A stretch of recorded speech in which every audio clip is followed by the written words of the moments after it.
ఈరోజు ఏప్రిల్ 15వ తేదీన గౌరవ ముఖ్యమంత్రి నారా చంద్రబాబు నాయుడు గారు అధ్యక్షతన జరిగినటువంటి ఈ కేబినెట్ సమావేశంలో అనేక అంశాల మీద ఈరోజు మంత్రిమండలి ఆమోదాలు తెలపడం జరిగింది. అందులో కూడా ప్రత్యేకించి ఏదైతే మీ అందరికీ తెలుసు, ఆంధ్రప్రదేశ్ రాష్ట్రంలో తెలుగుదేశం పార్టీ ఆవిర్భవించక ముందు రాజకీయం అంతా కూడా ఫ్యాక్షనిస్టుల చేతిలోను, క్యాపిటలిస్టుల చేతిలోను, ఇండస్ట్రీస్టుల చేతిలోను, భూస్వాముల చేతిలో ఉండేది. తెలుగుదేశం పార్టీ ఆవిర్భవించిన తర్వాతే సామాన్యుడికి రాజకీయం అంటే ఏంటో తెలియజెప్పడమే కాకుండా ఆ రోజు ఎన్టీ రామారావు గారి దగ్గర నుంచి చంద్రబాబు నాయుడు గారి వరకు కూడా సామాజిక న్యాయం కోసం ఈ ఆంధ్రప్రదేశ్ రాష్ట్రంలో పనిచేసినటువంటి పరిస్థితి. నేడు ఎన్డీఏ ప్రభుత్వం కూడా ఆ సామాజిక న్యాయానికి కట్టుబడే ఈరోజు మరి ఏదైతే ప్రత్యేకించి మరి యొక్క ఆంధ్రప్రదేశ్ రాష్ట్రంలో ఉన్నటువంటి యొక్క షెడ్యూల్ కులాల వర్గీకరణ ఏదైతే ఉందో దాని ఆర్డినెన్స్కి సంబంధించి ఈరోజు క్యాబినెట్ ఆమోదించడం జరిగిందని చెప్పి మీ ద్వారా ముందుగా తెలియజేసుకుంటూ ఉన్నా. ఏదైతే మరి గతంలో కమిటీ ఇచ్చినటువంటి రిపోర్ట్స్ ఏదైతే ఉన్నాయో మరి దాని ప్రకారమే 7.5, 6.5, 1 అంటే ఈ రకంగా 15% రిజర్వేషన్ ఏదైతే ఉందో మరి ఆ రిజర్వేషన్ కూడా ఏదైతే జనాభా ప్రాతిపదికన అంటే రేపు భవిష్యత్తులో ఏదైతే జిల్లాల వారీగా జనాభా దామాషా ఏదైతే ఉందో దాని ప్రకారం కూడా భవిష్యత్తులో ఆ యొక్క జనాభా దామాషా వచ్చిన తర్వాత అమలు చేసుకునేటువంటి విధంగా మరి ఈరోజు క్యాబినెట్లో కూడా డిస్కషన్ కూడా జరిగిందని చెప్పి తెలియజేసుకుంటూ మరి ఈరోజు ఆర్డినెన్స్కి క్యాబినెట్ ఆమోదం చెప్పడం జరిగింది. మరి 2-3 రోజుల్లోనే ఆర్డినెన్స్ రావడం, ఆర్డినెన్స్ వచ్చిన వెంటనే మళ్ళీ డిఎస్సి కూడా నోటిఫికేషన్ కూడా ఇచ్చి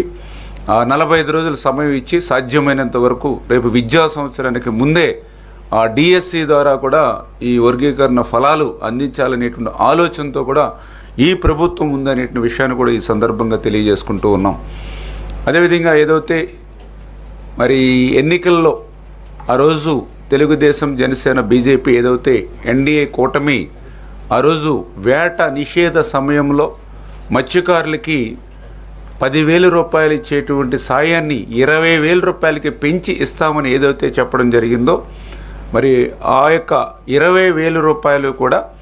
మరి ఈ యొక్క ఏప్రిల్ నెలలోనే 26వ తేదీకి అలా ఆ రోజు మరి గౌరవ ముఖ్యమంత్రి చంద్రబాబు నాయుడు గారు కూడా మరి ఒక మత్స్యకార గ్రామాన్ని సందర్శించి ఆ మత్స్యకార గ్రామంలోనే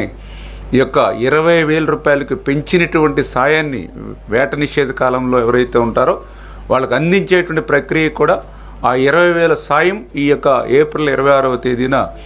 అందజేయాలనేటువంటిది కూడా ఒక నిర్ణయంగా మరి భావించడం జరిగిందని చెప్పి కూడా మీ ద్వారా కూడా తెలియజేసుకుంటూ మరి అదేవిధంగా ఏదైతే మరి ఈ యొక్క ఐటీ డిపార్ట్మెంట్కి సంబంధించి ఏదైతే ఈ యొక్క ఐటీ డిపార్ట్మెంట్ని స్ట్రెంగ్తన్ చేయాలి, 20 లక్షల ఉద్యోగాల కల్పన ఏదైతే మనం ఎన్నికల్లో చెప్పామో దాన్ని నెరవేర్చేటువంటి విధంగా ఐటీ డిపార్ట్మెంట్స్ని స్ట్రెంగ్తన్ చేసేటువంటి విధంగా పర్టికులర్గా ఏదైతే టీసీఎస్, ఎందుకంటే ఈవేళ ప్రపంచంలోనే ఒక అగ్రగామి సాఫ్ట్వేర్ ఏదైతే టీసీఎస్ ఏదైతే ఉందో మన రాష్ట్రంలో మరి పెద్ద ఎత్తున ఆ టీసీఎస్ విస్తరించేటువంటి విధంగా మరి వాళ్ళకు కూడా ఒక ల్యాండ్ ఏదైతే ఉందో మరి ఆ ల్యాండ్ కూడా వాళ్ళకి అంటే ఒక మెసేజ్ని పాస్ చేయాలనేటువంటి ఉద్దేశంతో అవసరమైతే మరి ఒక 99 పైసలకి మనం ఇచ్చేటువంటి విధంగా కూడా మనము ఒక నిర్ణయం తీసుకోవాలనేటువంటి విధానమే కాకుండా మిగిలినటువంటి డిపార్ట్మెంట్స్ కూడా అంటే ఏదైతే మెగా సెంటర్ కానీ డేటా సెంటర్ కానీ ఏవైతే ఉన్నాయో వాటిని కూడా రీజనబుల్గా మనము వాళ్ళకి ఈ ల్యాండ్ను కానీ అదేవిధంగా దాంతోపాటు ఇతర సౌకర్యాలన్నీ కూడా కల్పించి తద్వారా పెద్ద ఎత్తున సాఫ్ట్వేర్స్ అంటే ఆ రోజు చంద్రబాబు నాయుడు గారు ఏ రకంగా అయితే హైదరాబాదులో అంటే ఆ రోజు మీ అందరికీ తెలుసు సాఫ్ట్వేర్ అంటే ఒక చెన్నై, సాఫ్ట్వేర్ అంటే ఒక పూణే, సాఫ్ట్వేర్ అంటే మరి ఒక బెంగళూరు అనేటువంటి పరిస్థితుల్లో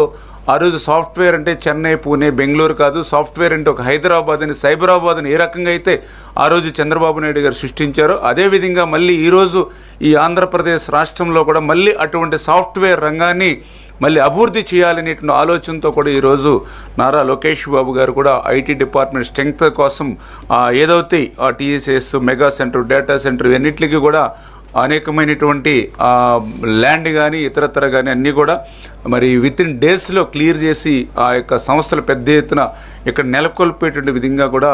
మరి ఈవేళ మరి నిర్ణయాలు తీసుకోవడం జరిగిందనే విషయాన్ని కూడా ఈ సందర్భంగా మరి తెలియజేసుకుంటూ అదేవిధంగా అంటే సంస్థల వారీగా ఉంది, ఒక్కొక్క సంస్థల వారీగా డీటెయిల్స్ అన్నీ కూడా మన టెక్నికల్ డిపార్ట్మెంట్ వాళ్ళు ఇస్తారు. ఏదైతే అదేవిధంగా మీ అందరికీ తెలుసు రాజధాని, అందులో కూడా ఈరోజు పర్టికులర్గా ఏదైతే ఇప్పుడు టెండర్లు పిలిచి మన వర్క్స్ ఏదైతే మొదలు పెడుతూ ఉన్నామో రాజధానిలో ఒక అసెంబ్లీ కానీ, ఒక హైకోర్టు కానీ, ఒక సెక్రటేరియట్ కానీ ఏవైతే ఉన్నాయో ఇవన్నీ కూడా అంటే ఏ సిటీలోనూ కూడా మనం చూడనటువంటి విధంగా ఆ ఇంప్రూవ్మెంట్స్ తోటి, సౌకర్యాలతోటి మనం వాటిని తీర్చిదిద్దేటువంటి విధంగా మరి అవి కూడా ఏంటంటే ఎక్కడ కూడా ఒక స్ట్రైట్ రోడ్స్ అంటే ఎక్కడైనా వంకర్లు టింకర్లు లేకుండా ఒక స్ట్రైట్ రోడ్స్ కానీ, అదేవిధంగా వాస్తు పాటించడంలో కానీ, అదేవిధంగా డ్రైన్స్, వాటరు, పవర్ లైన్స్ కూడా అన్ని అండర్ గ్రౌండ్లోనే కేబుల్స్ ద్వారా సాధ్యమైనంత వరకు కూడా తీసుకెళ్లేటువంటి విధంగా ఈ రకంగా మరి సౌకర్యాలతోటి ఏదైతే టెండర్స్ పిలిచి ఆ యొక్క పనులను కూడా మనం ప్రారంభించేటువంటి విషయంలో కూడా మరి ఈరోజు కేబినెట్ కూడా నిర్ణయం తీసుకున్నది అనే విషయాన్ని కూడా మరి మీ ద్వారా కూడా ఈ సందర్భంగా తెలియజేసుకుంటూ మరి అదేవిధంగా ఏదైతే ఈఎస్ఐ హాస్పిటల్స్, ఎందుకంటే వాటిని కూడా మన రాష్ట్రంలో అభివృద్ధి చేయాలి. ఆ ఈఎస్ఐ హాస్పిటల్ అనేది చాలా ముఖ్యమైన విషయంగా గుర్తించి ఈ గుంటూరులో ఈఎస్ఐ ఆసుపత్రికి కూడా భూమి ల్యాండ్ ఏదైతే ఉందో వాళ్ళకు కూడా ఫ్రీగా ఇవ్వాలని, అదేవిధంగా కుప్పం మరి నియోజకవర్గంలో కేంద్రీయ విశ్వవిద్యాలయానికి కూడా మరి అక్కడ కూడా ల్యాండ్ వాళ్ళకు కూడా ఫ్రీగా, ఎందుకంటే ఈ కేంద్ర సంస్థలన్నింటినీ కూడా మన రాష్ట్రంలో పెద్ద ఎత్తున తీసుకొచ్చేటువంటి విధానంలో, అదేవిధంగా ఏదైతే ద్వారకా తిరుమల మన ఏలూరు జిల్లా లక్ష్మీనరసింహస్వామి ఆలయానికి డెవలప్ చేసుకోవడానికి ఎండోమెంట్ డిపార్ట్మెంట్ కూడా అక్కడ ల్యాండ్ మనం ఫ్రీగా ఇవ్వాలని, ఇంకా ఏదైతే ఇండస్ట్రియల్ పార్క్ డెవలప్ చేయడానికి ఏదైతే నెల్లూరు జిల్లాలో కృష్ణపట్నం దగ్గర కానీ అటు కూడా ల్యాండ్ ఫ్రీగా ఇవ్వాలని, అదేవిధంగా గ్రేహౌండ్స్ ఏదైతే బలోపేతం చేయడానికి విజయనగరం జిల్లా కొత్త వలసలో వాళ్ళకు కూడా ల్యాండ్, అంటే ఇట్లాగా ఈ భవిష్యత్తు ప్రణాళిక ఫ్యూచర్ని దృష్టిలో పెట్టుకుని, డెవలప్మెంట్ని దృష్టిలో పెట్టుకుని, భావితరాలు భవిష్యత్ తరాల యొక్క అవసరాలని గుర్తు పెట్టుకుని మరి ఈ రకంగా ల్యాండ్స్ కూడా వాళ్ళు ఫ్రీగా ఇవ్వడం, అందులో కూడా పర్టికులర్గా ఏదైతే మనము ఈ యొక్క ఇండస్ట్రియల్స్ కానీ,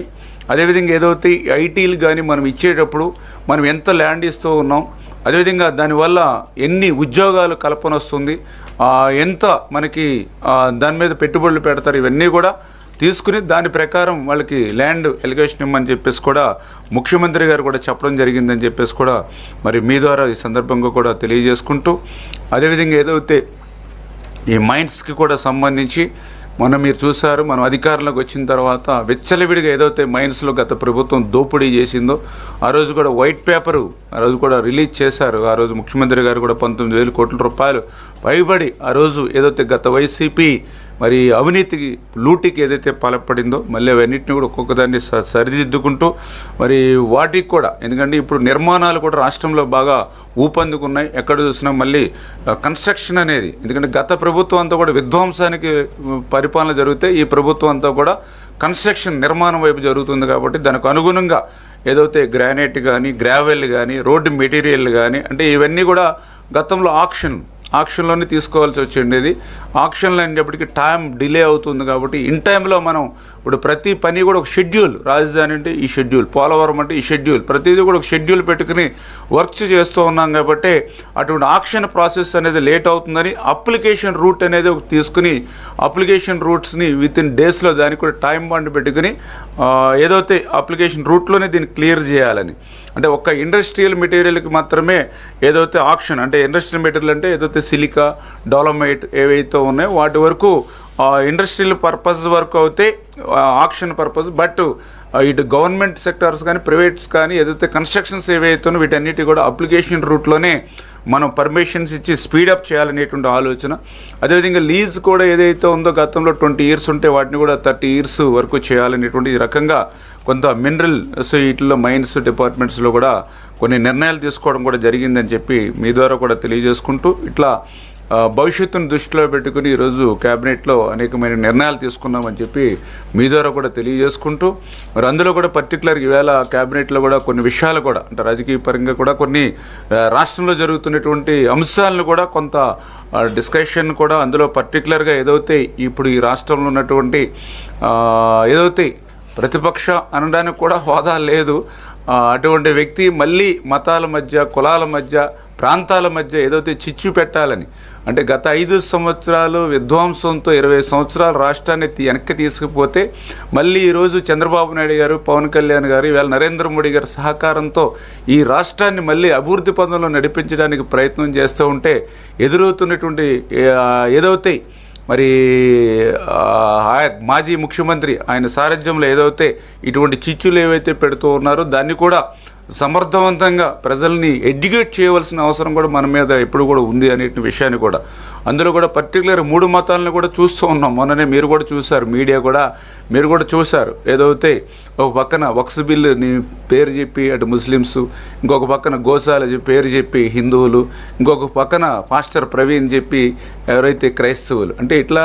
మతాల మధ్య అంటే ఒక్కొక్క వారం 10 రోజులు ఒక టీమును పెట్టి సోషల్ మీడియాని పెట్టి అట్లా ఏదైతే ఈ యొక్క రాష్ట్రంలో ఉన్నటువంటి లా అండ్ ఆర్డర్స్ కానీ ప్రజల మనోభావాలను కానీ ఏ రకంగా అయితే మరి ఆయన పక్కదోవ పట్టించాలని వాళ్ళు చేస్తూ ఉన్నారు. వీటిని కూడా ప్రజలు ఎడ్యుకేట్ చేయాలి. అంటే గతంలో ఏదో వైసీపీ మంత్రులు, వైసీపీ నాయకులు మాదిరిగా బూతులతోటో, తిట్లతోటో, దండకాలతోటో కాదు, మనం ప్రజల్ని ఎడ్యుకేట్ చేసి ప్రజల్లో ఒక అవేర్నెస్ అనేది మనం క్రియేట్ చేయాలనేది కూడా వాస్తవంగా కూడా మేము కూడా భావించడం జరిగింది. ఎందుకంటే మీ అందరికి కూడా తెలుసు ఏదైతే వక్స్ బిల్, మరి ఆ రోజు రాజ్యసభలో వక్స్ బిల్కి అనుకూలంగా ఓటేసి బయటకు వచ్చి మళ్ళీ దాన్ని నేను వ్యతిరేకిస్తున్నానని చెప్పి ఇవాళ సుప్రీంకోర్టుకి, అంటే మొన్న కూడా నేను ఎవరైతే ఢిల్లీలో ఉన్న మిత్రులు కూడా చెప్తున్నారు, అసలు భారతదేశ పార్లమెంటు చరిత్రలో ఓట్లు వేసిన తర్వాత విప్పు జారీ చేయడం అనేది మొట్టమొదటిసారిగా మొన్న వైఎస్ఆర్సీపీ పార్టీని చూసాము. ఇట్లా డబుల్ స్టాండింగ్ అంటే డబుల్ స్టాండ్ రాజకీయం అనేది మన ఆంధ్రప్రదేశ్లో తెలుసు మనకి, కానీ మొట్టమొదటిసారిగా మన వక్స్ బిల్లులో డబుల్ స్టాండ్ వైసీపీ రాజకీయం ఏంటనేది భారతదేశ ప్రజానికానికి మొత్తం తెలిసినటువంటి పరిస్థితి అని ఏదైతే ఉందో, మరి ఇటువంటి విషయాలన్నింటినీ కూడా ప్రజల దృష్టి కూడా మనం పదే తీసుకెళ్లవలసినటువంటి అవసరం కూడా ఉంది అనే విషయాన్ని సందర్భంగా, అదేవిధంగా ఏదైతే పాస్టర్ ప్రవీణ్ మరి ఆయన ఆధారాలతో సహా మీరందరూ కూడా చూసారు, ఏదైతే టెక్నాలజీ ఆధారాలు తోటి సహా అది మరి ఆ రోజు ఏదైతే యాక్సిడెంట్లుగా జరిగినటువంటి విషయాన్ని ఏదైతే పోసగుచ్చినట్లు ఆయన బయలుదేరిన దగ్గర నుంచి ఎండ్ అయ్యేంత వరకు కూడా మరి భౌతికంగా ఆయన మనం దూరం అయ్యేంత వరకు కూడా విజువల్స్ తోటి సహా మరి మనం ఏదైతే ప్రజలకు చేరగలిగాం, దాన్ని కూడా అంటే న్యాచురల్గా అనుకోనటువంటి విధంగా ప్రమాదవశాత్తు కూడా ఆయన చనిపోతే అది కూడా ఒక హత్యగా అది ఇతర మతం మీదో ఇతర వర్గం మీదో నెట్టేసి ఒక వర్గం వైషమ్యాన్ని సృష్టించి ఒక రాష్ట్రాన్ని అల్లకల్లోలం చేయాలనేటువంటి ప్రయత్నం ఏదైతే మరి జగన్మోహన్ రెడ్డి గారు వాళ్ళు ఎన్కో ఎవరైతే చేశారో మరి వాటిని కూడా మనం తిప్పికొట్టేటువంటి పరిస్థితి కానీ, అందులో పర్టికులర్గా ఇప్పుడు మళ్ళీ ఆ 2 అంశాలన్నీ మళ్ళీ ఇప్పుడు మొన్ననే ఒక 4-5 రోజుల నుంచి మళ్ళీ గోశాల అంశాన్ని తీసుకొచ్చి ఎప్పుడో పాత ఫోటోలు ఎక్కడెక్కడో జరిగిన సంఘటనల్ని మార్ఫింగ్ చేసి మరి ఏదైతే కరుణాకర్ రెడ్డి చేస్తున్నటువంటి ప్రయత్నం ఏదైతే ఉందో, ఎందుకంటే చాలా క్లియర్గా స్ట్రైట్గా ఈవేళ ప్రజలందరికీ తెలుసు, ఈవేళ తిరుపతి డిక్లరేషన్ తీసుకొని దర్శనానికి రమ్మంటే డిక్లరేషన్ తీసుకోవడానికి కూడా ఇష్టపడక తిరుపతి దర్శనానికి వెళ్ళడం మానేసిన వ్యక్తి జగన్మోహన్ రెడ్డి. మరి నిన్ననే చూసాం మన ఏదైతే ఉప ముఖ్యమంత్రి మరి పవన్ కళ్యాణ్ గారి సతీమణి డిక్లరేషన్ మీద సంతకం పెట్టి ఆవిడ ఏదైతే ఆలయానికి వెళ్ళినటువంటి పరిస్థితి, తలనీలాలు కూడా నిన్న ఇచ్చినటువంటి పరిస్థితి, 17 లక్షల రూపాయలు ఏదైతే అన్న దానానికి విరాళంగా ఇచ్చినటువంటి పరిస్థితి. అంటే ఎంత డిఫరెన్స్ ఉందో చూడండి ఒకరికి. ఇప్పుడు అంటే డిక్లరేషన్ ఇవ్వమని అడిగితే అసలు తిరుపతి వెళ్ళడానికే మానేసినటువంటి వ్యక్తి నువ్వు అసలు తిరుపతి గురించి ఆ టీటీడీ గురించి మాట్లాడేటువంటి తర్వాత ఈ వైసీపీ కానీ జగన్మోహన్ రెడ్డి కానీ ఎక్కడ ఉన్నటువంటి పరిస్థితి? ఎప్పుడైనా మీరు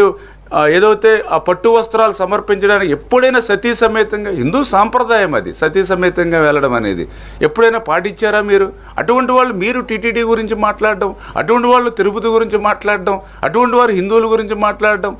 మీ కరుణాకర్ రెడ్డి మాట్లాడుతూ ఉంటాడు. ఎవరు ఈ కరుణాకర్ రెడ్డి? పూర్తిగా నాస్తికుడు, దేవుడిని నమ్మనన్నటువంటి వ్యక్తి కరుణాకర్ రెడ్డి. ఆయన చరిత్ర ఎవరికి తెలియదు. మరి ఆయన మ్యారేజ్, వాళ్ళ పిల్లల మ్యారేజ్ ఏ సాంప్రదాయం ప్రకారం చేశాడు?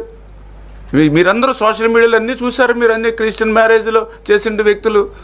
మరి నిన్న కూడా ఈవో, ఎవరైతే టీటీడీ ఈవో, నిన్న చాలా క్లియర్గా ప్రెస్ పెట్టి ఫొటోస్ ఆధారాలతో సహా చూపించారు. 5 సంవత్సరాల వైసీపీ పాలనలో ఏ రకంగా గోశాలలో మరి ఆ రోజు ఆ గోమాతలు చనిపోవడం కానీ, సరిగ్గా ఆ గోమాతలకు వేసేటువంటి పశు దానాన్ని కూడా